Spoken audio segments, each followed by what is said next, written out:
What's going on, YouTube? Thanks for tuning in to the channel. Your boy Devin Coates. This is day 38, I believe. Yes, 38, Law 38. You can pick up a copy of the book, link in the description below. Please buy it off this link. Would help you out. Help me out. Law 38. Think as you like, but behave like others. If you make a show of going against the times, flaunting your unconventional ideas and unorthodox ways, people will think that you only want to gain attention. Sorry, let me mute this. That you only want to gain attention and that you look down upon them. They'll find a way to punish you for making them feel inferior. It is far safer to blend in and nurture the common touch. Share your originality only with tolerant friends and those who are sure to appreciate your uniqueness. Sorry about the beginning there. But let's jump right into this. So around 480-ish BC, Sparta, Greece, all of them fighting Persia. What was his name? His name was Pausanias, a Spartan nobleman, led them on some of these conquests. Basically, he comes back from some of these conquests, and now he's wearing all these Persian robes. Yeah, he's dressing super flamboyant. He was already kind of extravagant and flamboyant to begin with, but now he's super flamboyant, wearing the robes, wearing their perfume, taking their gestures, wants some of the entertainment and food that they're doing as well. And basically his soldiers are kind of like, what the fuck is up? But at first they're like, whatever, he's kind of like this. Maybe it's just a passing little fancy, passing little fad. We'll be okay with it.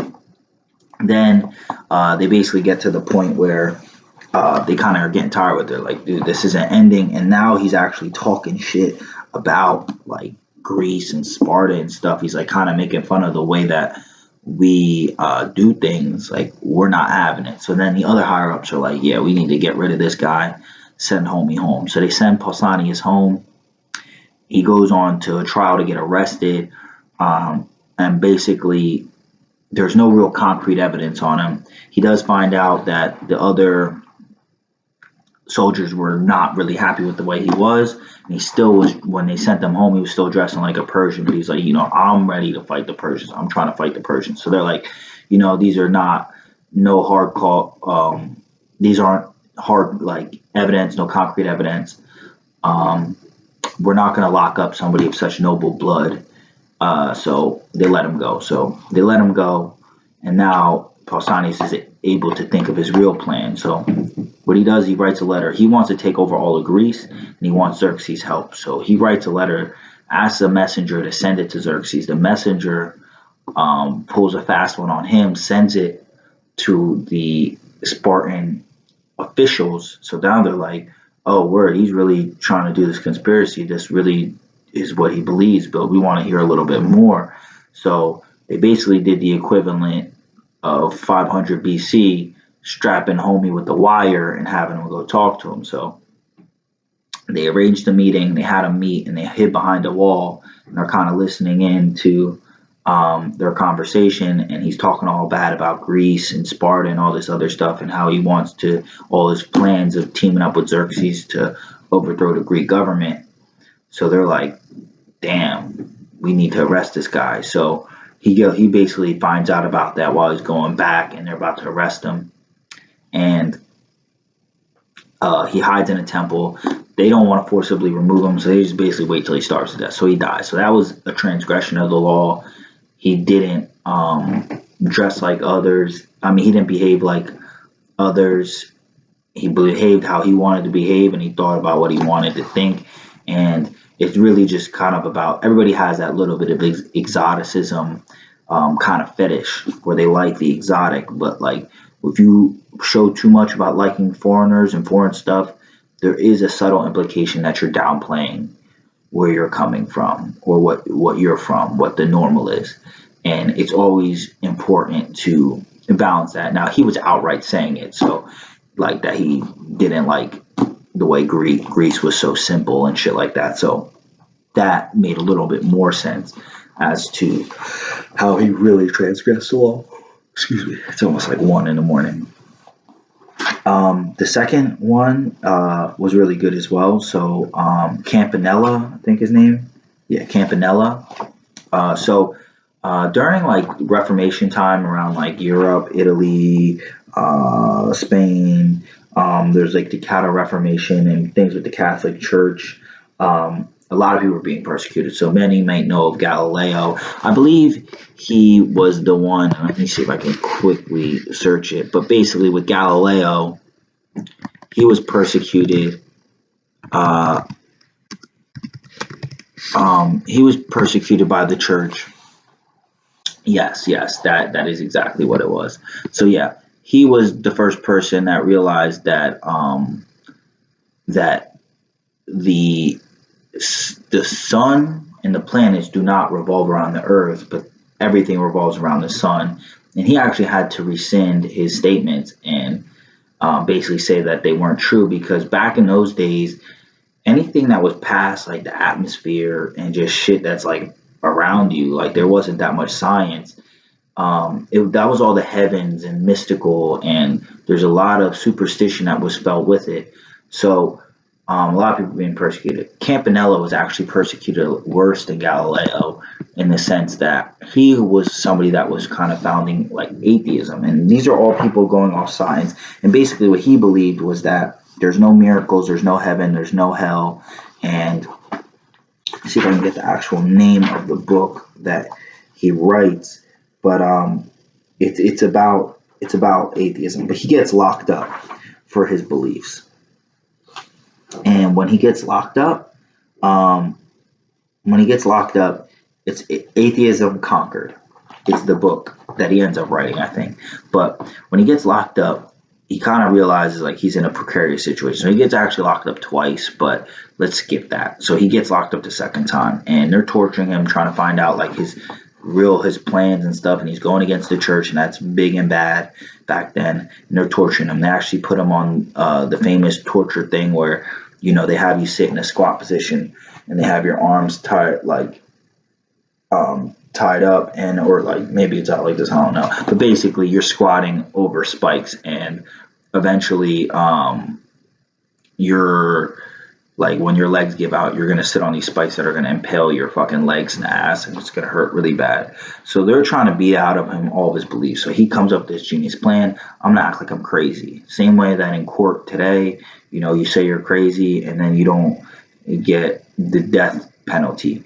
So he's basically convinced them crazy. It didn't happen quickly, so he did get tortured for like a year, where they didn't believe that he was crazy. So eventually they just think he's crazy. They're like, we're going to sentence you to life in prison. He still writes. And what he does is he writes this book, and he writes a book about, he writes a book to the Spanish king, because that's where he's locked up. And he writes it to the king that basically Spain is picked by God, and you should do these Machiavellian tactics and take over, da da da. So basically, he kind of gets pardoned out of jail for that. That was the only part where I kind of got a little bit confused. So yeah, the Pope lets him out of prison because it basically it was advice on how they can kind of maneuver to get out. Then he actually writes another book that actually seems to go against what he believes. So it's basically an argument book, and it's like one argument is the heretics, and they're saying, you know, God isn't real because, and then he would give this detailed explanation, and then he would put, well, we know it's real because, and then he would put out, and that's why it's called Atheism Conquered, because the book is conquering atheism. And then he'll put out a thing about, well, this is why, and this is what we believe. And it was all, and he was only, the arguments he was using for Catholicism were only the same regurgitated, repetitive, like ambiguous facts that they were using before. But the ones for atheists, nobody heard before. And that's what you got to really understand. Like, these are fucking revolutionary thoughts that science and that there is a world out there we can prove. You know what I mean? And miracles don't exist, and superstition don't exist. The whole point was, and I kind of left this out in the beginning, was that he felt like the Catholic Church and church in general was creating these superstitions, all these beliefs to control people, to keep them doing their menial things. And he's trying to prove it. So he puts all of the arguments for atheism under a disguise of proving atheism wrong, and just basically regurgitates the same weak, tired arguments that the Catholic Church was basically giving him whenever he would say it. So it's written in a way that's supporting Catholicism, so nobody could really say anything. You couldn't get arrested for it. Like, you're basically conquering what you were locked up for. You basically have destroyed it. But if anybody was really listening to the argument, like if it was a real debate, you'd be like, dude, you lost. Catholicism lost. And even in the book, Robert Greene kind of goes in and says that like Catholics that read it ended up being very confused, because it's like the arguments that they had just were so weak, but nobody could say anything, because that's what the church, that is how the church had been arguing his original plans to kind of spread this message. So what he did was an observance. But the greatest part about it in terms of this chapter is that he went through the whole spectrum. So first, he didn't behave like others, and he didn't think what he wanted. He behaved and thought whatever he wanted, and he got locked up and almost killed for it. Then he thought what he wanted, but wrote it and acted in a way that could be approved by other people, and he gets out of jail. And then he also brought light to his thoughts